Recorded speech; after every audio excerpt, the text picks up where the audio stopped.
That's 1, 2, 3,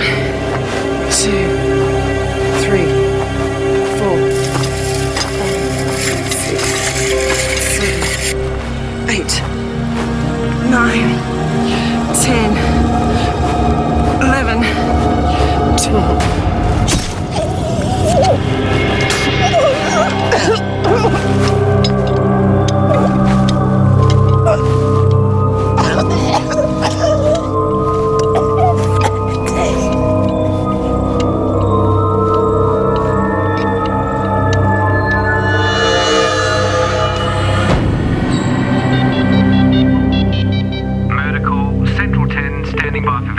Go ahead, Central 10. We have a deceased at this location. It appears suspicious. Could we have Central Detectives homicide and crime scene attend?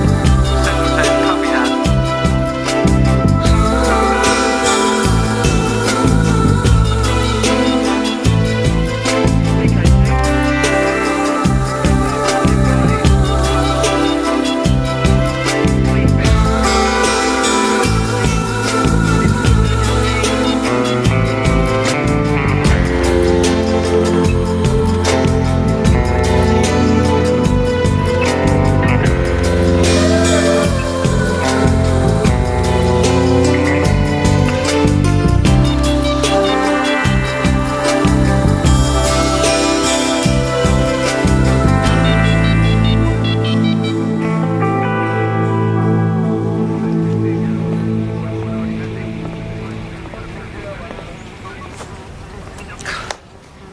I've been waiting 20 minutes.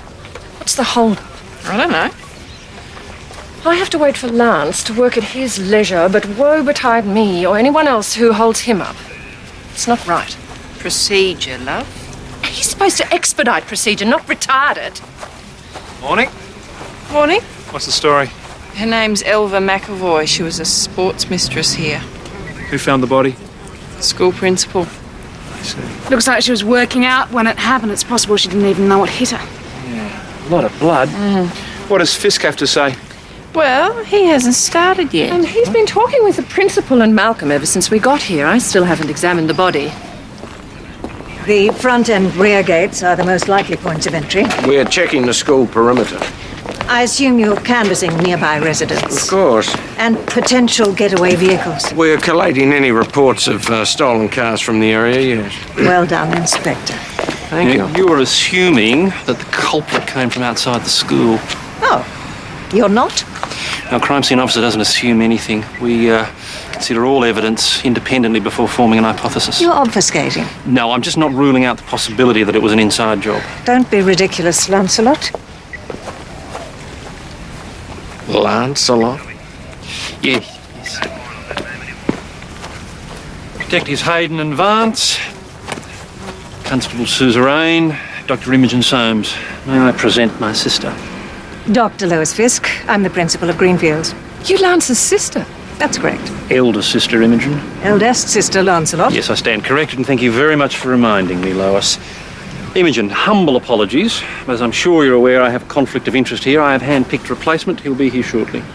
Dr. Fisk has assembled everybody outside the recreation room.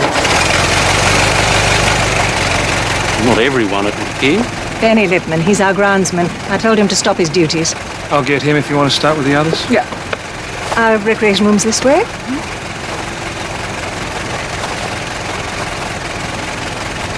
Was something amiss, is it, Imogen? Well, you never told me you had a sister. No, I didn't, did I? Hey, Lippman! Hey, turn it off! Could be destroying evidence! It's just a bit of mowing? Yeah, you're supposed to be up in the rec room. Here's my replacement. That Stump? Yes, Stump. The Stump's your replacement? Yes, Stump. Yes, let's brief him. Stump's never done a murder before. He's going to need lots of supervision. No, I wasn't here when it happened. I breakfast each morning in a local cafe. All right, so you opened the gate for Lois Fisk at what time? About 7. Yeah, I was planting some azaleas and she was going out. Righto. I cycled to the shops. I bought a paper. And I was in the cafe by 7:15. And did you see Elva before you left? No. Well, I see Elva every morning.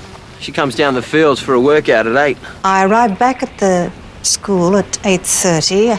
I went to my office and found Elva's letter. It said, "Must see you important." and her name.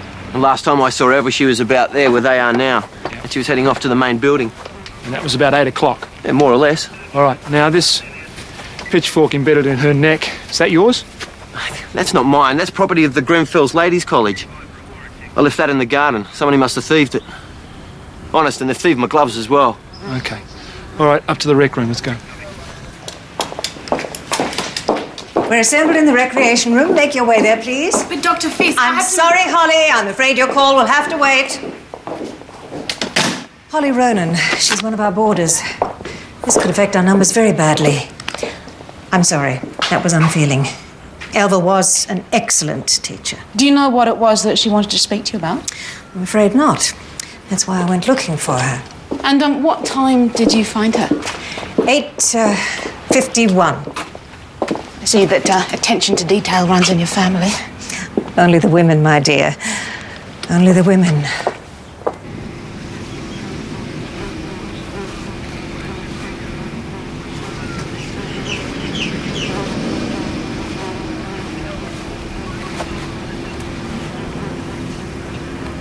Could you photograph this section, please? Yes.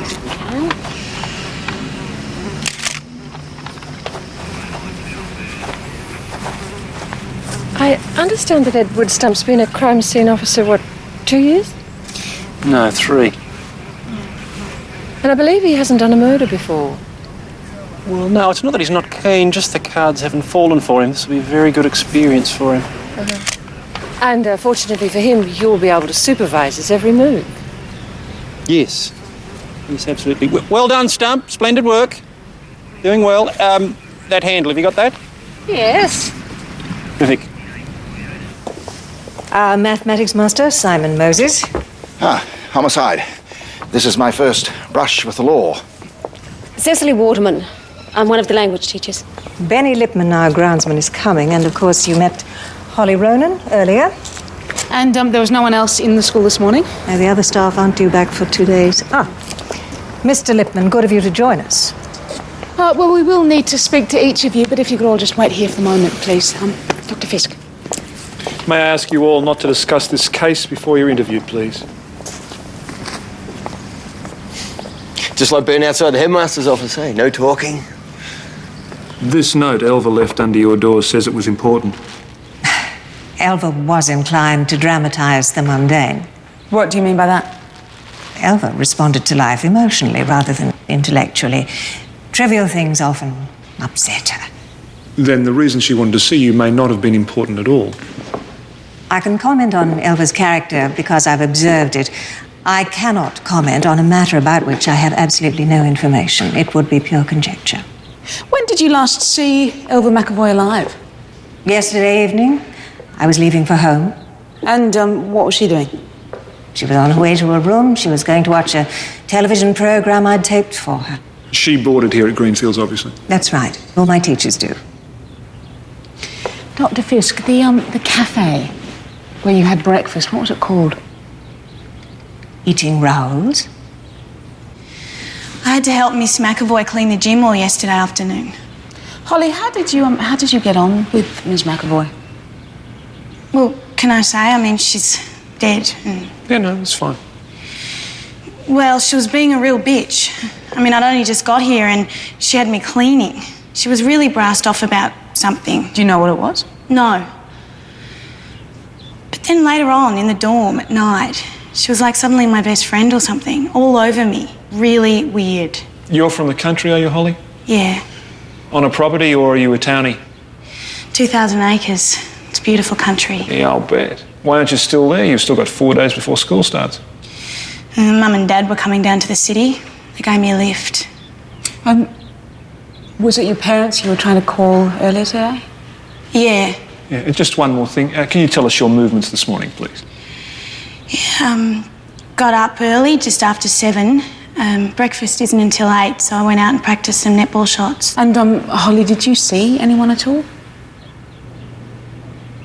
Benny the gardener, but only for a second. He had to go and work.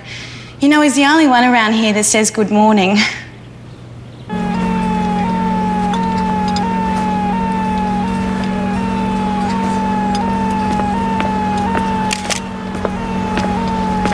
Stump, you might like a back sweep that sector there. Sorry? I'm concerned you missed a spot. Just back sweep that sector there.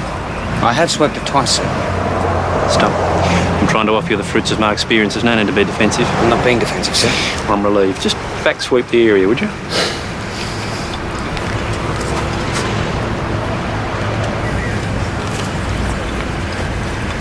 Sir, could you clear the area, please? Beg your pardon? You're not officially part of the investigation. Would you clear the area? Please.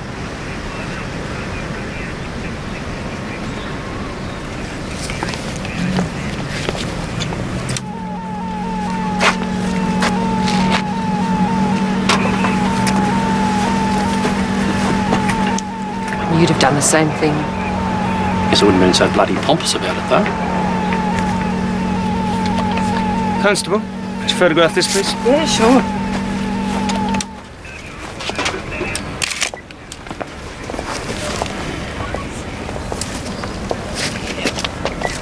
Right, comment, Stump.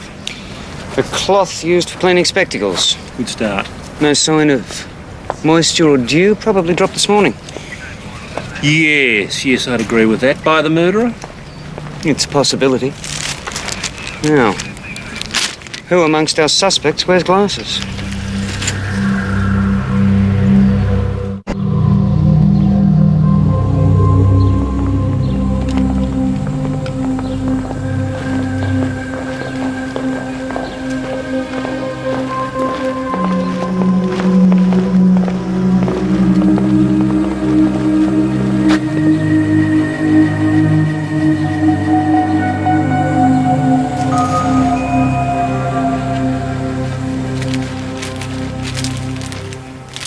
No. Mr. Moses? Well, it looks like mine, but it can't be. I have mine here. Would you mind showing us that, sir? Ah, yes.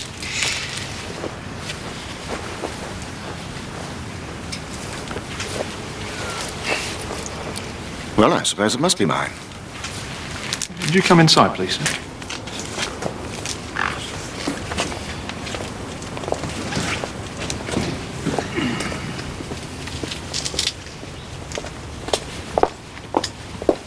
You don't remember where you were this morning? I get immersed. Immersed? I was considering Wiles' proof of Fermat's last theorem. It's really rather elegant, like a mathematical symphony, Mozart with numbers. Not that I'm Mozart, of course. No. So you could have been on the sports field this morning and dropped this cloth without realising it? Possibly. Did you see anybody while you were there, sir? No. How well did you know Miss McAvoy? She was a sports teacher. Did you like her? Did you get on with her? She was fascinated by the esoteric, astrology, signs, omens, that sort of thing. She claimed she was born for love. Born for love. What does that mean? Her birthday was Valentine's Day. Oh, she was a peculiar woman, immature. All she ever talked about was cricket, her mother, and winning the lottery. Oh, that's nonsense. Moses said that Elva was immature. Typical. He never had a clue about Elva. So you don't agree with him? Moses wouldn't have a clue about anyone. His head's full of maths, nothing else. And he and Elva couldn't stand each other. Yeah, why was that, do you think? Oh, it happens in most schools. Staff who don't get on. We're all in competition with each other. Competition for what? Resources. There's not a lot to go around. Lois wanted to lift the school math performance, so that puts Moses on top. She's given him more money and an extra period a week. At whose expense? Elvis. As she found out yesterday. Was that why she was upset? Yes. She tried talking to Lois about it, but it didn't do any good. Poor Elva. When was the last time you saw Elva? Last night. I dropped by her room. She was watching TV. A cricket match, now that I think of it. There wasn't a cricket match on TV last night. It was a tape of last Monday's match. She missed it when she was at her mother's. and I'd seen it, so I didn't stay long. Was she still upset when you saw her? No. Actually, she seemed a lot brighter. And, do you have any idea what might have cheered her up? Oh, I don't know. Maybe it was the cricket match. Well, she certainly was a fan.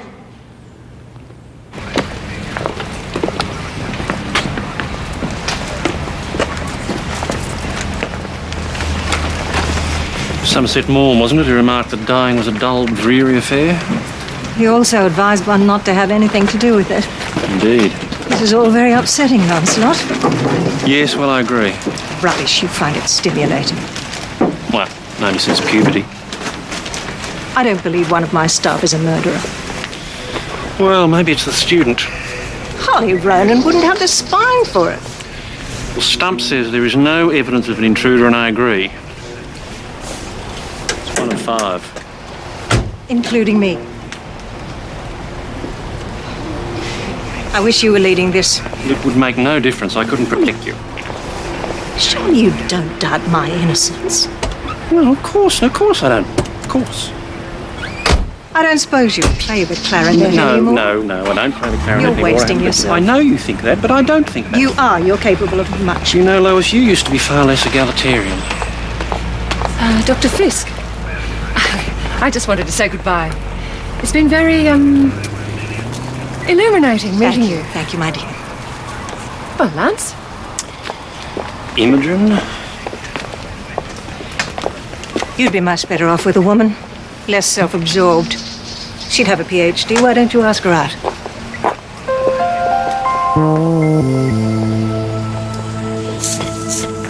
Benny.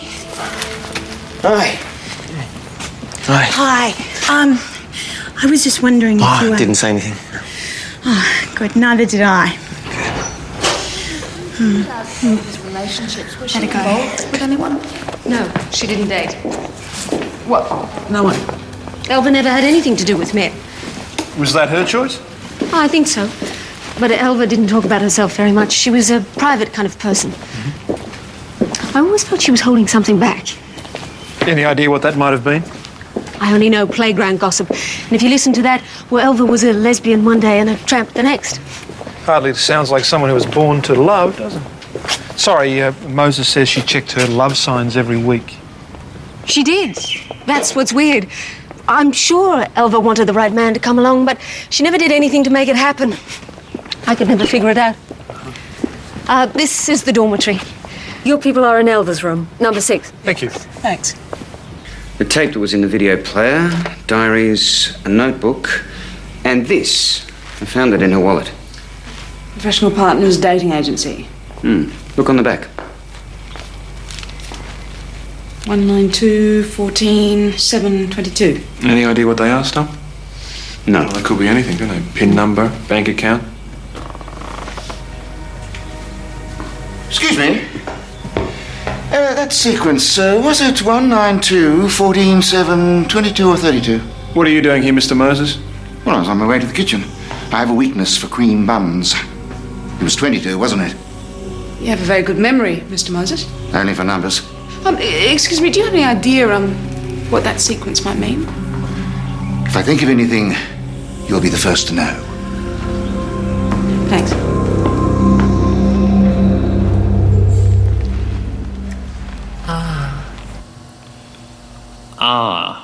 That is not actually very illuminating, Imogen. Now, I presume one of you is going to tell me what you found. A fibre. Right. Was that embedded in the wound or was it on the skin? Lance, stop interrupting. Imogen, I'm merely trying to pass on the fruits of my knowledge to a colleague. Now, Stump. The foremost likely sources of that fibre are the victim's clothing, the missing gardening gloves, the spectacle cloth, or the killer's clothing. Now, a simple comparison between that... This is Edward's investigation, not yours. You are here as a courtesy.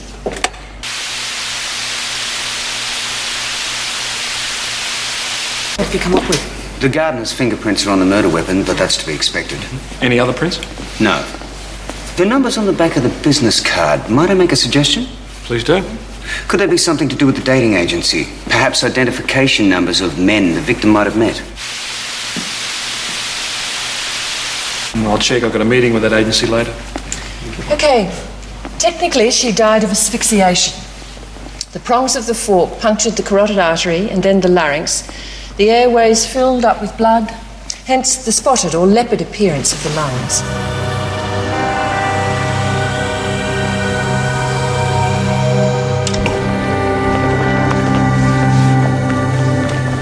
Morning, Malcolm. Morning, Lance. So, how's Stump handling it? Oh, he's adequate. At the autopsy report on Elva McAvoy, is it? It is.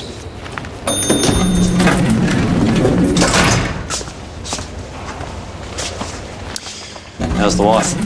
Fine. Good. Kids? Bradley, is it? I'm not going to show it to you, Fisk. Oh, you as well. Bloody Imogen. She wouldn't let me attend the autopsy. Made me wait in the viewing room, then turned the intercom off. You had no business being there at all. Yeah. Malcolm, no one is telling me anything. How am I supposed to know what's going on? You're not supposed to know what's going on. Come on, That's the Malcolm, whole we point. know that, but just Fisk, between you know as well as I do you're off the case because you know the people involved. You know that. Look, Malcolm. I just want a peek. A peek.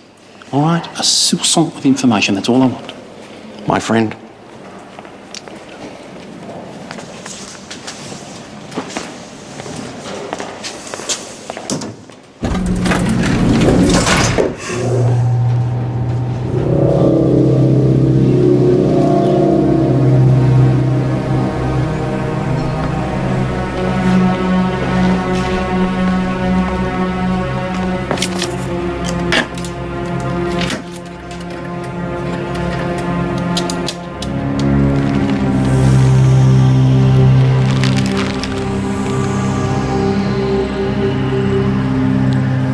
Mum, I'm scared. All right. I'll call you tomorrow before you go. Bye.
My parents at their hotel.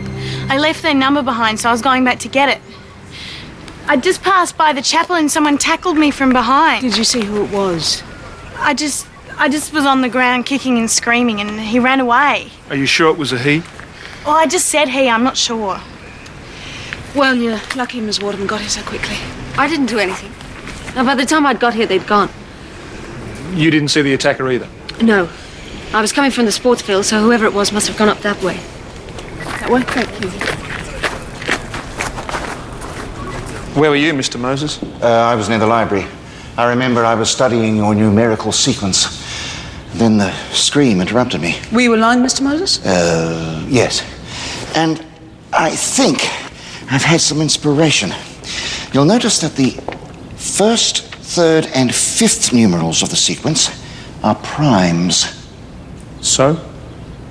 Well, that's very interesting. I found this by the phone in the main building. That's Holly Ronan's. She was, going to call her parents. Just as I thought. No doubt they're going to take her home. She was attacked. Yes, she was, Mr. Lippman. Tell me, what were you doing at the time? I was spraying bushes by the dormitory. Alone? Where were you, Dr. Fisk? I just told you, by the phone with Holly Ronan's number. It seems none of us has what you people call an alibi. We got an 18-year-old girl who joins a posh school, a young gardener who likes to strut his stuff. Next thing you know, the girl is accosted by a mysterious assailant. Now, this case is starting to sound like a bodice ripper to me. With respect, sir, I wouldn't know anything about that.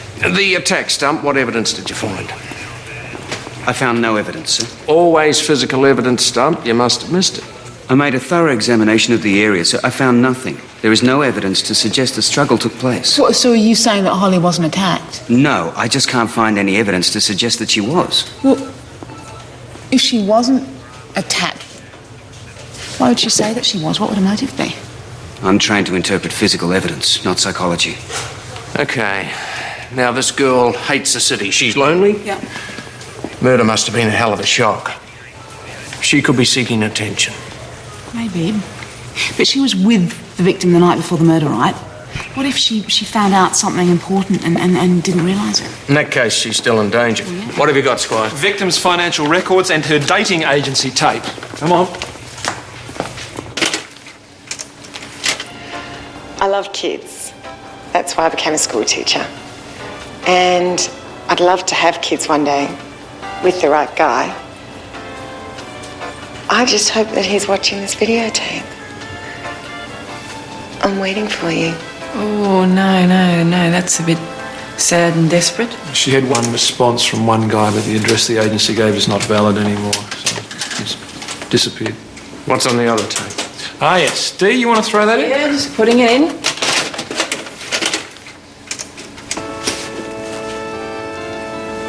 I never parted the Red Sea. I didn't receive the Ten Commandments. But I have wandered in the wilderness for over 40 years. Is this my turn to enter the promised land? Hello. My name's Moses. Simon Moses. I wish I never made that tape. Why do you say that, Mr. Moses? Well, you saw it. I'm not unaware of how I present. Mr. Moses, did you know that Elva McAvoy was also a client of Professional Partners?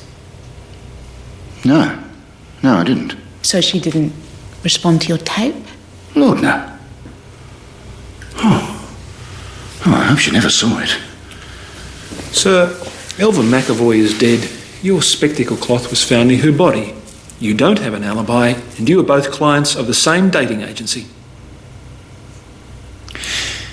Nobody responded to my tape. Nobody. Nor check if you like. I had no connection. Not with Elva McAvoy. Not with anyone.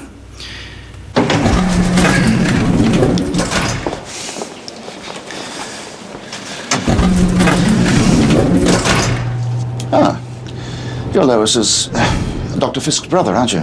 Yes, that's right. Your sister, she's a very handsome woman. Yes, indeed. Here, you see, that statement is 18 months ago. There have been payments into Elva McAvoy's account every fortnight for the last year and a half. Those payments add up to a lot of sugar. Will you bet? Simon Moses really didn't want anyone to see that tape, did he? No. What if Elva was blackmailing? I got the bank to do a trace. The money transfers weren't coming from Moses. Well, who were they coming from? Hang on.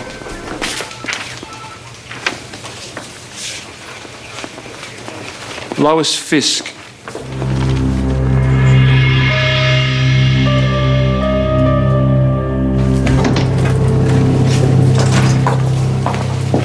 Dear, oh dear.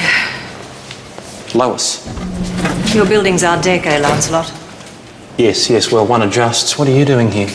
Your detectives summoned me. Why? I imagine they want to ask more questions. Lois, just come in. What did Elva McAvoy want to see you about? I have no idea. Because she was killed minutes after she left your office, and I'm afraid that does place you at the centre of the investigation. Get to the point? Yes, all right. I want to know if you're hiding anything, because if you are, the detectives will find out. It would be far better if you told me now. And if I did, would you respect my confidence? Of course not. As a policeman, you'd be duty-bound to inform your colleagues. So if I were withholding information, how could I possibly tell you? Dr. Fisk, thank you for coming in. Could you come through, please? Lois, you're not actually obliged to say anything.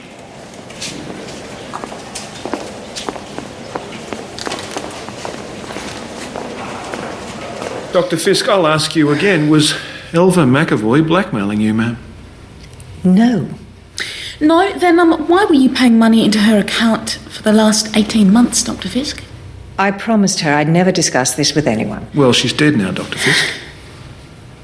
Dr. Fisk, Elva McAvoy met a man through Professional Partners Dating Agency 18 months ago. He disappeared. 18 months ago, you started paying her money. They were engaged to be married. Elva had signed everything over to him. The moment she did, he absconded. She lost everything she had. She came to me. What, for money? I offered to help. That's very generous. Is the concept of sympathy so alien to you people? Elva was a good-hearted woman. She was trusting. But she didn't deserve what happened to her. 18 months is a lot of sympathy. Elva promised she'd pay me back. And how could she afford to do that? Through her mother's estate. What did she want to see you about that was so important, Dr. Fisk? I don't know. I don't believe you, madam. We checked your alibi for yesterday morning. You weren't at that cafe, were you? You lied to us. Which makes me think that you've lied about everything. Fisk, you better leave right now. Dr. Fisk, where were you yesterday morning between 7 and 8:30? I'm sorry. I'm not going to tell you.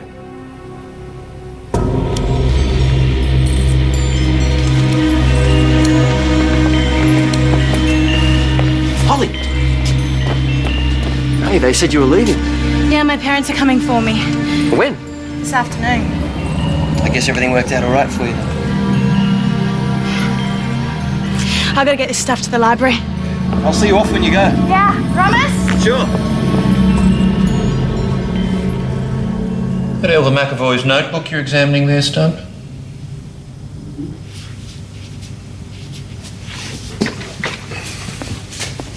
Find it in the victim's room, did you?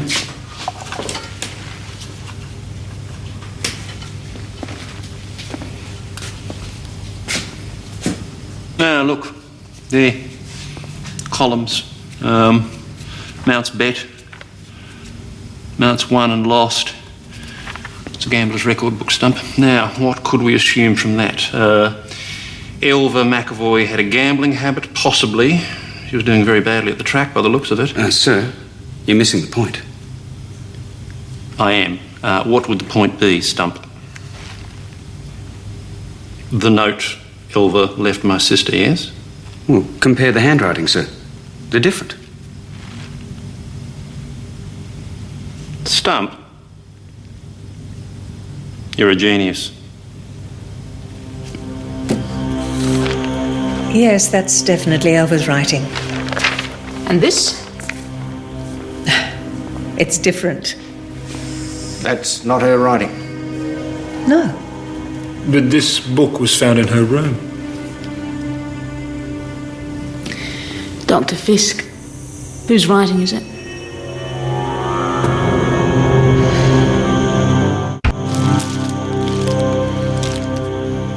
Yes, that's mine. I was comparing two systems. Betting systems? Yes. You lost a lot of money, sir. Certainly did, in theory. And Elva McAvoy knew about this? No, I don't think so.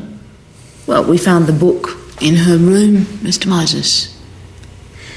I really must learn to be more organised. Elva found out about your gambling problem, didn't she? She came to you and threatened to tell Dr. Fisk. You argued. She went to Dr. Fisk's office, which gave you enough time to grab the garden fork and the gloves and kill her. No, Detective.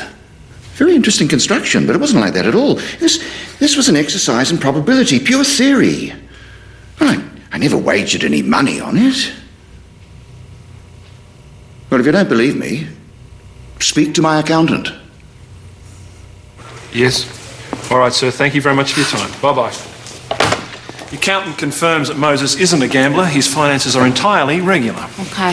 Hey, Benny Lipman said that Elva used to go down to the sports field and work out every morning, right? And? Well, on the morning of the murder, she went down to do a workout and something interrupted her.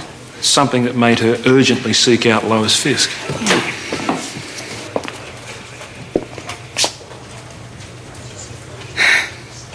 So what happened on the sports field to upset Elva? Oh, I don't know that she was upset. Yes, you do. I didn't see anything. Mr. Lipman, you've admitted to being on the sports field at 8 o'clock, sir. You watched Elva McAvoy walk towards the main building. You must have seen something. She saw Holly and me. And what were you doing? Holly was crying. I felt sorry for her, so I gave her a cuddle. And that was all. Why was Holly crying? Oh, she just doesn't want to be here. She wants to be back home with her boyfriend. Right. Elva saw us together and said I could be trusted around the girls. Said she was going to have me sacked. And she went off to see Dr. Fisk. Did you kill Elva McAvoy because you were worried about losing your job? No, I've never hassled any of the girls. Dr. Fisk knew that, and so did Elva. She just couldn't stand men. She just wanted to get rid of me. And half the girls reckoned she was a dyke anyway. What, did Holly Ronan tell you that? Holly's got nothing to do with it. We finished yet? Why, are you in a hurry? I promised I'd see her off. See who off? Holly. Her parents had come to take her home.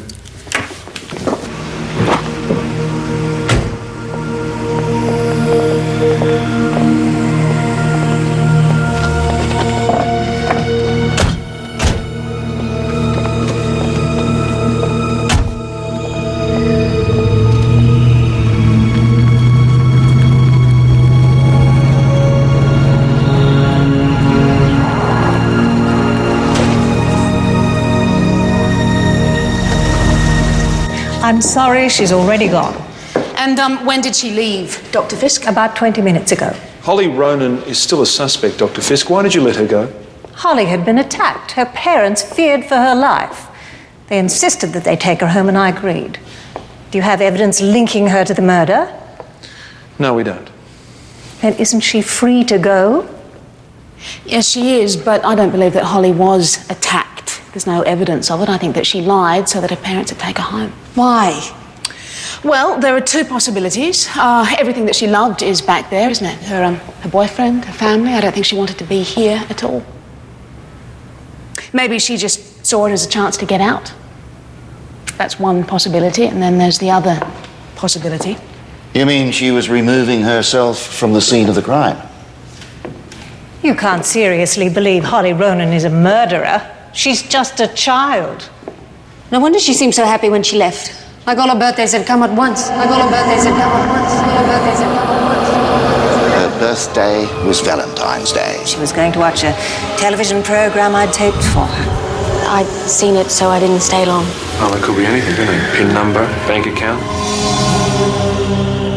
Cecily, when's your birthday? I'm sorry?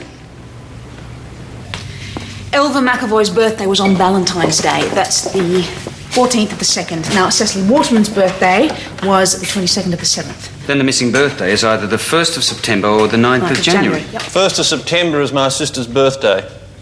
You're right with the video, Dee? Yeah. Oh, Fisk, would you like to come in? Oh, well, only if protocol allows. Now, Elva McAvoy was a huge cricket fan, never missed a match. When her mother got sick and she had to go and nurse her, she asked Fisk's sister, Lois, to tape this match for her. And there. You see? Look. The same numbers. Elva won lotto. And the killer knew it. Exactly. What is $1,300,000? The amount of last Monday's first prize dividend, Miss Waterman. Correct. Alva and I bought a lotto ticket every week. Why? Why do people buy lotto tickets? Well, to win money. Right. Do either of you know the odds of getting all 6 numbers in a draw? Well, 1 in a million? No, 1 chance in 7 million.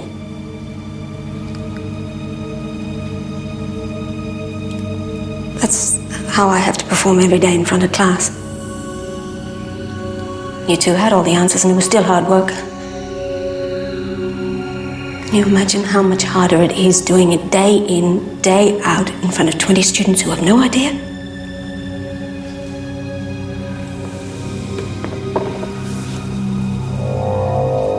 Questions? So this wasn't a staff weekly lotto ticket, like the ones on the notice board? No, this was just between Elva and myself. After you'd won, did you ever have any intention of splitting the money with Elva? No. Elva only realised we'd won when she watched the tape of the cricket match. I told her I'd missed the draw as well. Even managed to convince her not to say anything until we'd claimed the money. So you decided straight away that you were going to kill her? Yes. Why? Elva was a small-time dreamer. The money would have been wasted on her. And she would have stayed teaching. See, she loved it. She really did.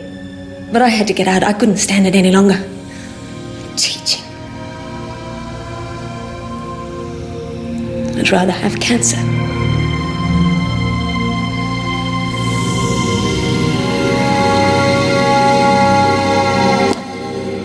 A lesson. Correct. I can't quite believe it, Lois. You lied about your alibi because you couldn't admit you were having a driving lesson. I was embarrassed. Oh, Lois. Learning to drive at 50 is no cause for embarrassment. It is. I failed twice. You know, I like to be seen as competent. And I'm not 50. Should have invited Moses for breakfast. Why? Well, we think you're a very handsome woman. Nonsense, Lancelot. What else did he say? Oh, that you like numbers? Clutch, woman, clutch. Now, you'd be better off with a man, Lois. Less self-absorbed. You've got a PhD. Why don't you ask him out?